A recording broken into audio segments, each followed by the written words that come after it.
Hey, boys and girls. I just realized I ran out of time, so I need to cover 8.3 super fast. For 8.3, it's about political parties. In this picture right here, we can see the Democrats and Republicans hugging one another, but inside their brains, they don't like each other. There's hatred. So there are two firsts in this section. The two firsts are that the Constitution never mentioned anything about political parties.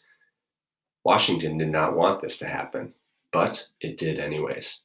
We saw the Federalists supported Alexander Hamilton and the Democratic Republicans supported Jefferson. Some of the things they stood by in brief. Let's start with the Federalists. Federalists like rule by the wealthy. They loved supporting the British. They liked a national bank, and they wanted to use tariffs to tax imports to support American buying of American goods.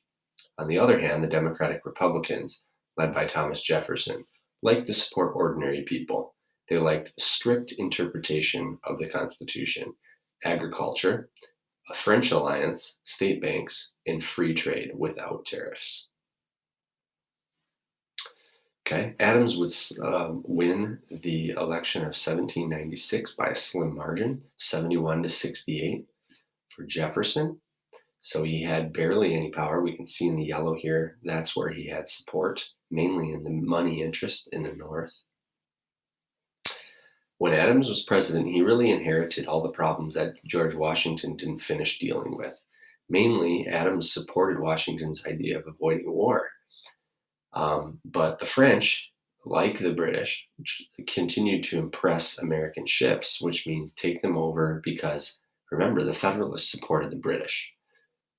Okay, the XYZ affair happened as a result, and that's because not George Washington, but John Adams wanted to keep peace. So he sends 3 individuals over to create and promote peace with the French. Only the French minister kind of flipped it. He saw this kind of as an insult, and he said, "You actually are going to pay me money before we talk and promote peace." So that bribe didn't work. Adams finds out about it. He gets furious. He increases the size of the army. He creates a naval department. And there's really unofficial war with France. Many Republicans, the Democratic Republicans, including Alexander Hamilton, begin to hate this.